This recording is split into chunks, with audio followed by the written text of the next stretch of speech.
नमो अरिहंताणं नमो सिद्धाणं नमो आर्याणं नमो उवज्जायाणं नमो लोये सव्वसाहूणम्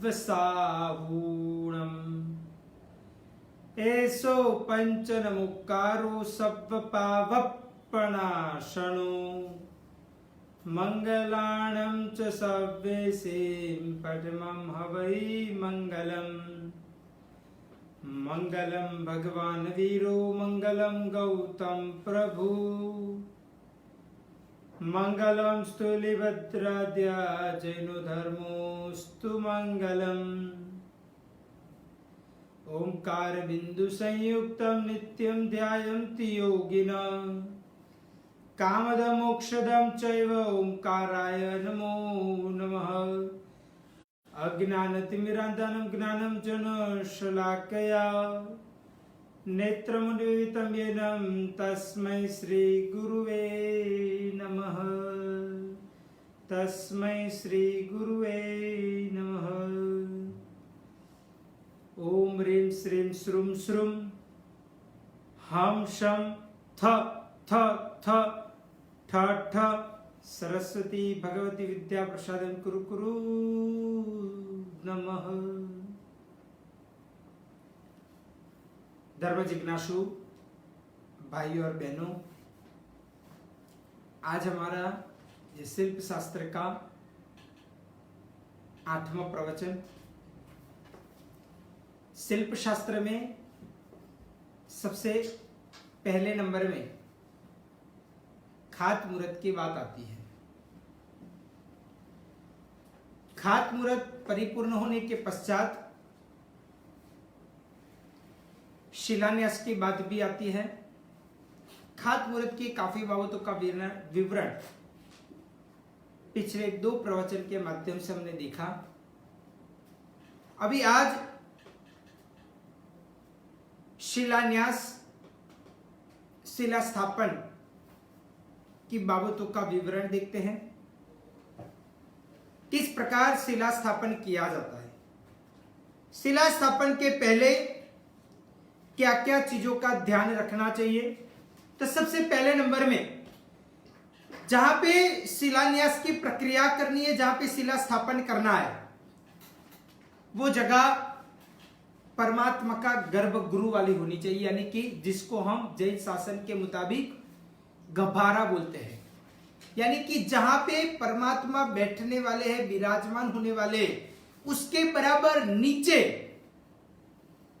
ये 9 प्रकार की शिला में से मुख्य जो मेन शिला, जिसको धरणी शिला भी कहा जाता है, मेन शिला भी कहा जाता है, मुख्य शिला भी कहा जाता है और कूर्म शिला भी कहा जाता है, वो कूर्म शिला परमात्मा के बराबर नीचे आनी चाहिए।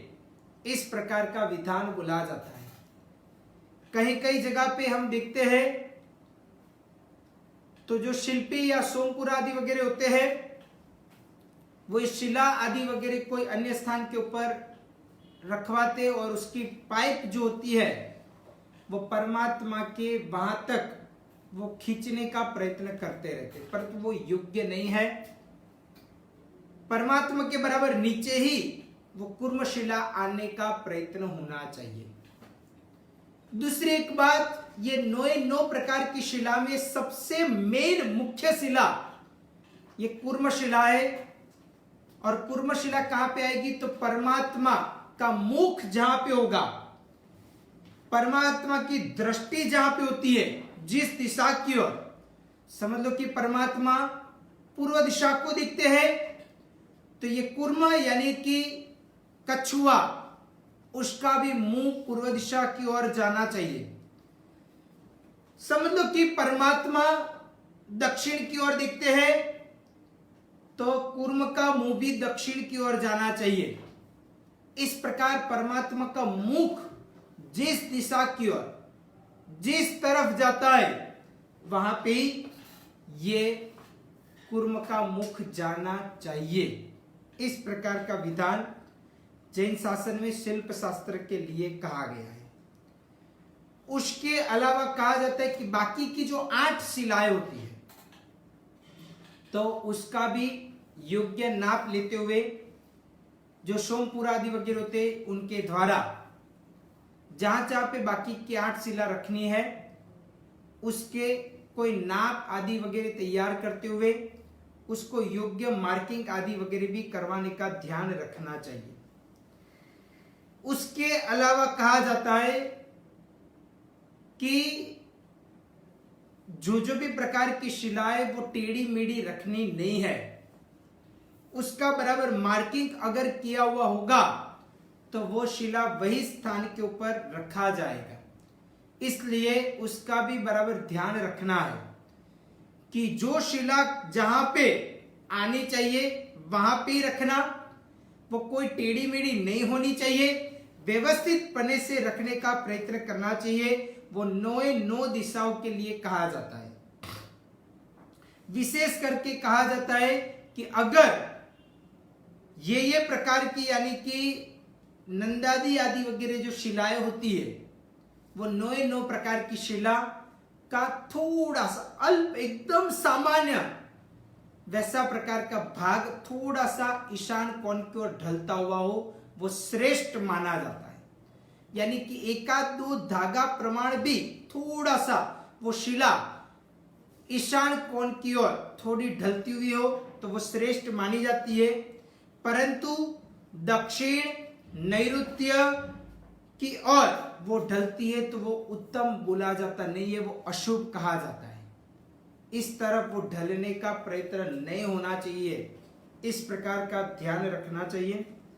अभी कोई बार ऐसा भी देखा जाता है कि नंदादी वगैरह जो शिलाएं होती है, ये 9 प्रकार की शिला वो एकदम भारी भरकम होती है, तो उसके लिए कहा जाता है कि वो शिला जहां पे रखते हैं उसके पहले जो निधि कलश रखा जाता है, वो निधि कलश के नीचे कोई डाब आदि वगैरह जो घास का तिनखला होता है उसको नीचे रखते हुए उसके ऊपर निधि कलश और उसके बाद में नंदादी आदि वगैरह शिला रखा जाए, और बाद में जब मुहूर्त का समय आए तब नीचे से जो डाब आदि वगैरह का घास का जो तिनखा होता है वो थोड़ा खींच लेने का, तो वो शिला वही मुहूर्त के ऊपर वही समय के ऊपर शुभ मुहूर्त के ऊपर वो वहां पे स्थापित किया गया, ऐसा कहा जाता है।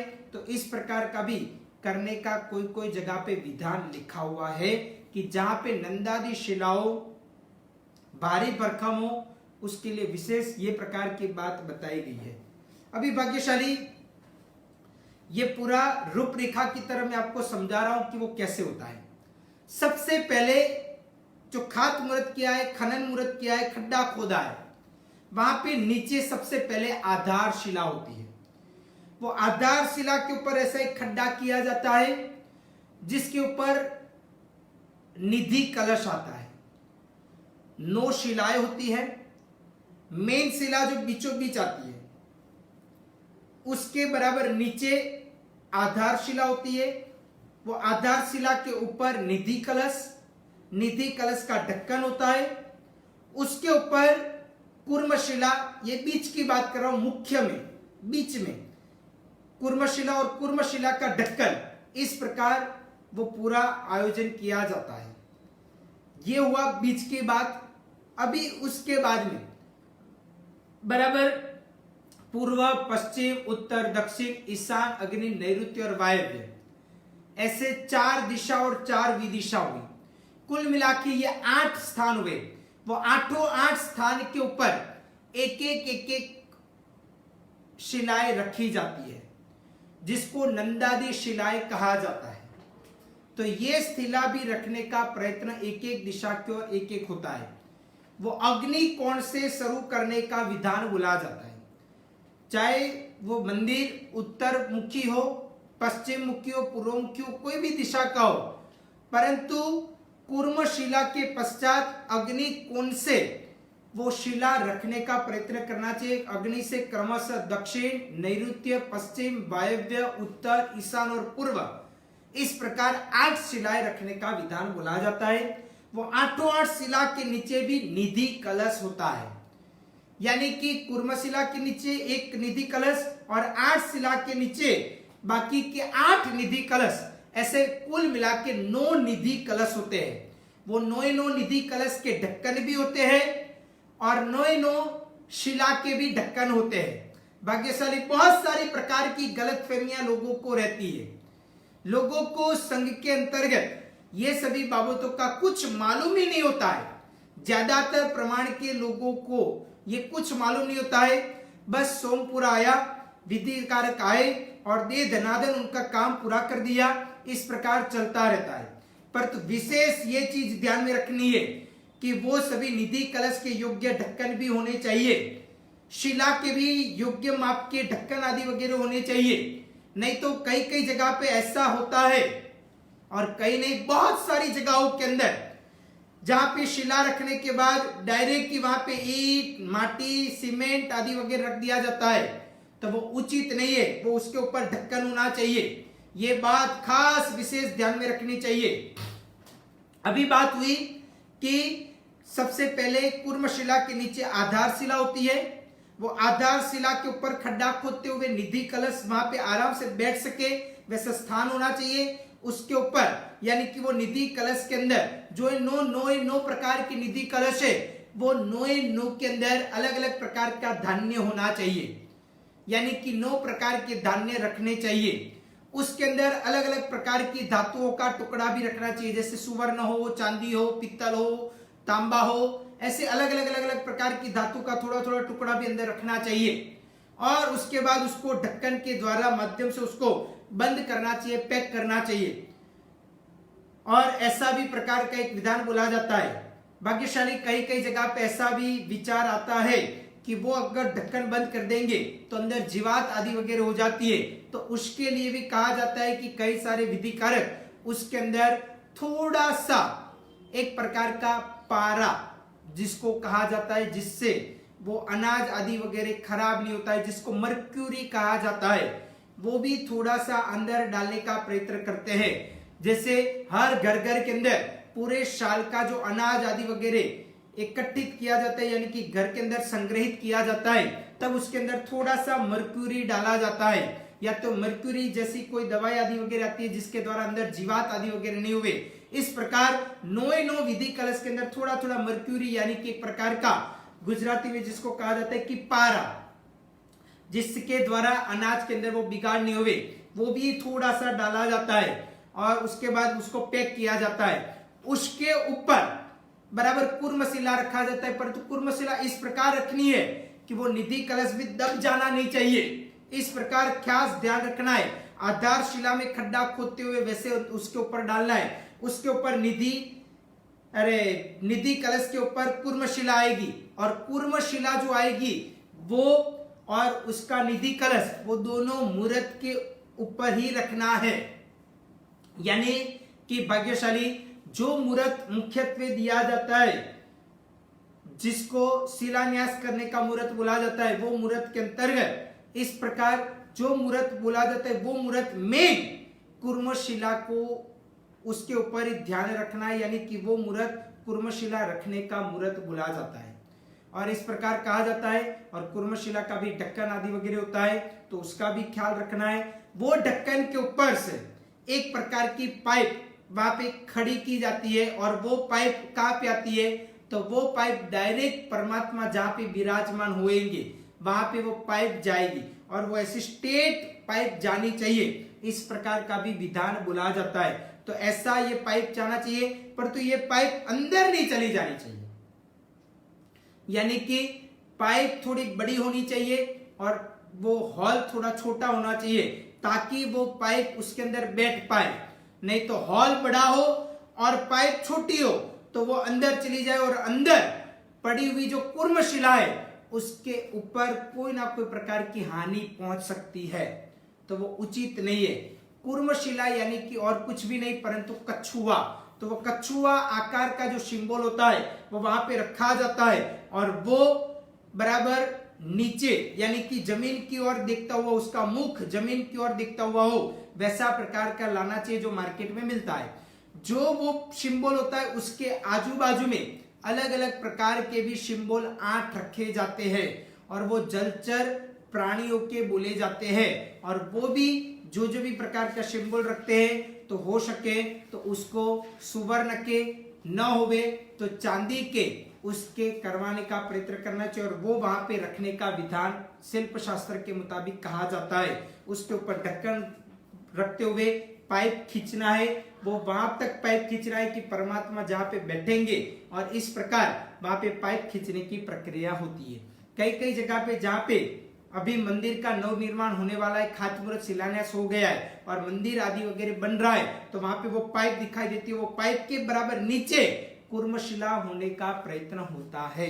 इस प्रकार का विधान हमारे जैन शासन के मुताबिक बोला जाता है। जैसे ही मैंने कूर्मशिला की बात कही, वैसे ही आजू बाजू की हर एक नंदादी आदि वगैरह शिला के अंतर्गत भी इस प्रकार का नीचे, उसके नीचे बराबर वो निधि कलश आदि वगैरह रखने का प्रयत्न करना चाहिए। और ये धान्य निधि कलश के अंदर रखने का कारण मुख्यतः तरीके से ये कहा जाता है कि जहां पे मेरे परमात्मा विराजमान होंगे, वो स्थान के ऊपर जो लोग उनको पूजे, माने, भक्ति करे, वो सभी को एक प्रकार का 9 प्रकार की निधि उनके पास वासित हुए, उनके जीवन काल के अंदर धन धान्य की वृद्धि हुए।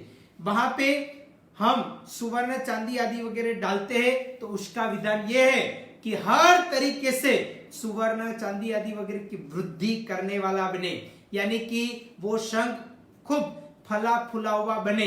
आगे बढ़ते हुए वो शंख के अंदर हर सदस्य लीला लहर उनके जीवन काल के अंदर होवे, ऐसा एक शुभ आशय के द्वारा वो 9 निधि का कलश अलग अलग शिलाओं के नीचे रखने का प्रयत्न बोला जाता है। उसके बाद में भाग्यशाली ये कहा जाता है कि कूर्मशिला आदि वगैरह के 9 चिन्ह होते, उसके नाम क्या है? तो सबसे पहले नंबर का होता है लहर, यानी कि एक प्रकार का प्रवाह बोला जाता है, पानी का जो प्रवाह आता है वो। दूसरे नंबर के अंदर मत्स्य, तीसरे में मेंढक, चौथे नंबर के अंदर मगरमच्छ, फिर 5वें नंबर के अंदर ग्रास, 6ठे में शंख, 7वें नंबर में सर्प, 8वें नंबर के अंदर पूर्ण कुंभ और 9वें नंबर के अंदर कुर्म यानी कि कछुआ। इस प्रकार होता है। उसकी अलग अलग दिशाएं होती है। तो कहा जाता है कि लहर की दिशा अग्निकोणा है, बाद में मत्स्य दक्षिण दिशा की ओर होता है, मेंढक नैऋत्य की ओर होता है, मगरमच्छ पश्चिम में होता है, ग्रास होता है वो वायव्य कोने के अंदर होता है, शंख उत्तर दिशा में होता है, सर्प ईशान कोण के अंदर होता है, पूर्ण कलश पूर्व दिशा में होता है और कुर्म मध्य में होता है। कुर्म मध्य में होना वो फाइनली होता है, बाकी की अलग अलग प्रकार की दिशा चेंज हो सकती है। ऐसा भी कहा जाता है जो मुखी वो देरासर बनाना हो उस हिसाब से वो चेंज भी हो सकता है। उसकी बाबत में आपको चित्र स्वरूप के अंदर ये हमारा प्रवचन परिपूर्ण होने के बाद में हमारे फेसबुक पेज के ऊपर मैं वो पोस्ट करवाऊंगा वो चित्र, तो चित्र के माध्यम से आपको पता चलेगा कि वो अलग अलग दिशा की ओर इस प्रकार वो कछुआ होता है और वो हिसाब से वहां पे रखा जाता है। उसके बाद भाग्यशाली अलग अलग जो नंदादी आदि वगैरह दिशा होती है वहां पे भी अलग अलग प्रकार का चिन्ह रखने का विधान बोला जाता है और वो ऐसा कहा जाता है कि वो अलग अलग दिशा के जो देवता होते हैं वो देवता का ये चिन्ह कहा जाता है।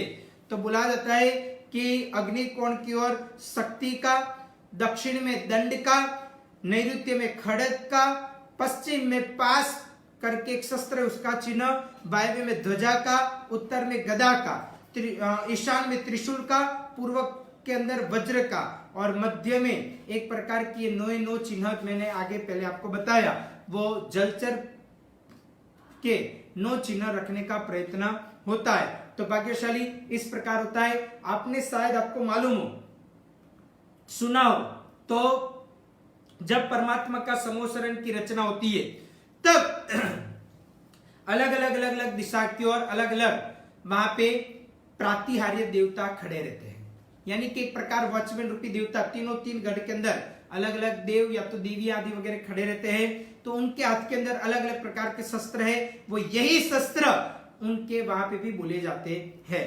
अभी 9 शिला जो है वो 9 शिला का नाम बोल रहा हूं, नंदादी जो 9 शिला मैंने कही वो, तो सबसे पहले नंबर की नंदा शिला होता है, दूसरी भद्रा होती है, तीसरी जया होती है, चौथी रिक्ता होती है, 5वीं अजिता होती है, 6ठी अपराजिता होती है, 7वीं शुक्ला होती है, 8वीं सौभागिनी होती है और 9वीं धरणी यानी कि कूर्मशिला कहा जाता है। अभी उन सभी के वस्त्र भी है, तो वो शिला के ऊपर वो वस्त्र वो कलर का ढकने का प्रयत्न करना चाहिए।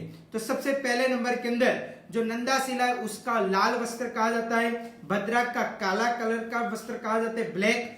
फिर जया है उसका कुछ एक प्रकार का बादलों का कलर का कहा जाता है। फिर रिक्ता का पांडु रंग वाला बोला जाता है, अजिता का सफेद रंग वाला, फिर अपराजिता का ग्रीन कलर वाला, फिर शुक्ला का सफेद रंग वाला, और सौभागिनी का येलो यानी कि पीला रंग का, और धरणी का ग्रीन कलर का। ऐसा प्रकार का ये वस्त्र होता है। वो मुख्य शिला का वस्त्र शायद इसलिए ग्रीन होता है कि वो ग्रीन कलर एक प्रकार से गुजराती में लीलो कलर એવું કહેવાય છે, और वो हर तरीके से लीला लहर करने वाला वो ग्रीन कलर कहा जाता है, यानी कि ग्रीनरी ग्रीनरी हो जाए, सुखी संपन्न लोग रहे, इस प्रकार वो करने का प्रयत्न होता है। जो 9 निधि के कलश होते उसके भी नाम हमारे शास्त्र के मुताबिक बताए गए हैं। तो सबसे पहले नंबर का जो निधि कलश होता है उसका नाम है पद्म, दूसरा है महापद्म, तीसरा नंबर का शंख, चौथा मकर, पांचवा नंबर का कच्छप, फिर छठा नंबर का मुकुंद, सातवां कुंद, आठवां नील और नौवां खर्व। इस प्रकार निधि कुंभ के नाम भी हमारे इधर बताए गए। अभी शिला स्थापन करने के पहले क्या ध्यान रखना, तो कहा जाता है कि जहां पे मुख्य पहले सबसे पहले आधार शिला रखते हैं, तो वो आधार शिला का भी जो मंत्रोच्चार आदि वगैरह होता है, विधि कारक जो कहते हैं, इस प्रकार वो मंत्रोच्चार बोलते हुए वो आधार शिला रखना चाहिए। उसके बाद मंत्र बोलते हुए निधि कलश रखना चाहिए, और उसके बाद वो निधि कलश रखने के बाद जो भी दिशा के दिक्पाल आदि वगैरह उनको वहां पे स्थापित किया जाता है, और वो उनके आयुध आदि वगैरह को नमस्कार करते हुए नंदादि मुख्य शिलाएं जो होती है उसको स्थापित करने का प्रयत्न करना चाहिए। उसके बाद गुरु भगवान का वासक से चूर्ण आदि वगैरह डालने का प्रयत्न करना चाहिए, और वहां पे नंदादि शिला की जो प्रार्थना मंत्रोच्चार आदि वगैरह है वो गिनते हुए कुसुमांजलि के द्वारा वहां पे एक प्रकार की वधाने की प्रक्रिया होती है। अभी भाग्यशाली ये निधि कलश, उसके ढक्कन, जो 9 प्रकार की शिला, उसके ढक्कन, वो सभी को सबसे पहले स्नात्र महोत्सव के अंतर्गत नवन जड़ की विधियों के माध्यम से उसको एक प्रकार से शुद्ध करने का प्रयत्न करना चाहिए। उसके अलावा पाटला पूजन आदि वगैरह भी करना चाहिए। ये सभी होने के बाद में ही शिला स्थापन, शिलान्यास आदि वगैरह करने का विधान बोला जाता है। भाग्यशाली इस प्रकार ये बात कही जाती है। अगर मुहूर्त पहले जल्दी आता है तो आप कुर्म शिला पहले रख सकते हो और बाद में नंदादि शिला भी रख सकते हो।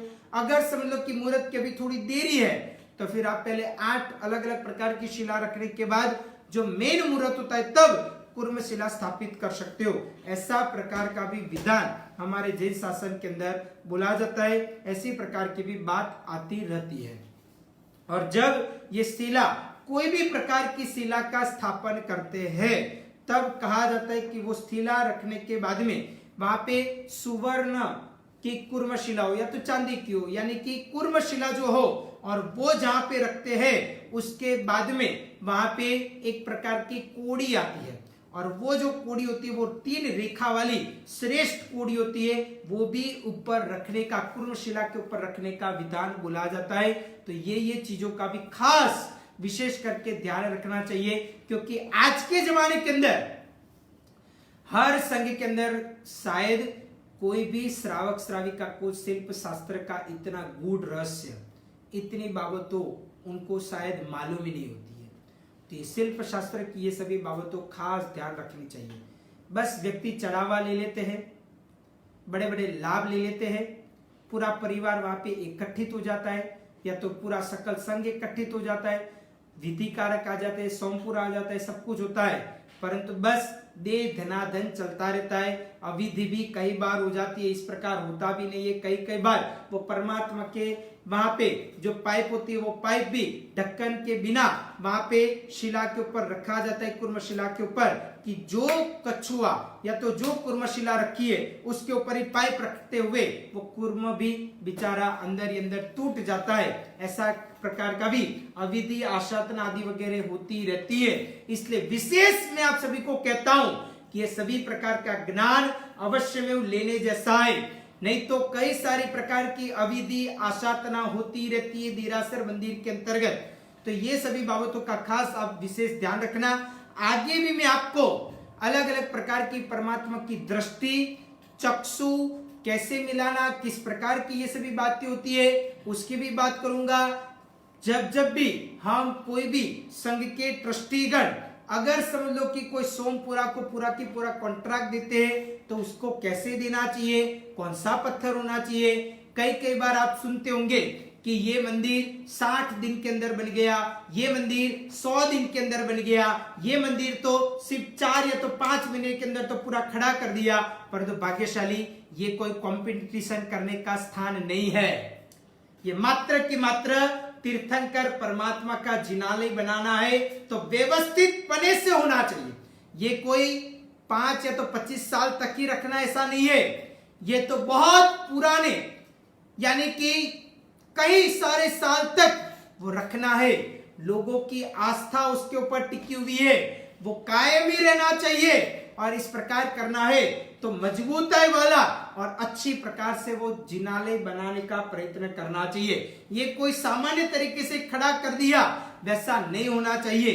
दूसरी एक बात कि कई बार हम देखते हैं कई साधु भगवान और कई सोमपुरा आदि वगैरह भी बस जल्द से जल्द मुहूर्त आता है उस हिसाब से मंदिर बनाया नहीं बनाया, जल्दी जल्दी काम कर दिया, आधा अधूरा छोड़ते हुए भी परमात्मा की प्रतिष्ठा करवाने का प्रयत्न करते, परंतु बिल्कुल उचित नहीं है। वो सभी बाबतों का ज्ञान मैं आने वाले प्रवचन के अंदर लिख के आने वाला हूं। दूसरी एक बात कहता हूं, जो भी हर एक शिला जहां पे स्थापित किया जाता है वहां पे श्वास रोकते हुए यानी कि श्वास को रोकना है और रोकते हुए वो शिला स्थापित करनी है और मन में परमात्मा का नाम स्मरण याद करना है। ये सभी बाबतों को खास विशेष ध्यान में रखते हुए याद रखना चाहिए। तो आज हमारे ये शिलान्यास शिला स्थापन का ये समझावट आज परिपूर्ण तरीके से आपको दे दिया है। काफी लोगों की विनती आई थी कि शिलान्यास शिला स्थापन की बात भी आप समझाओ, तो इसलिए हमने ये टॉपिक लिया।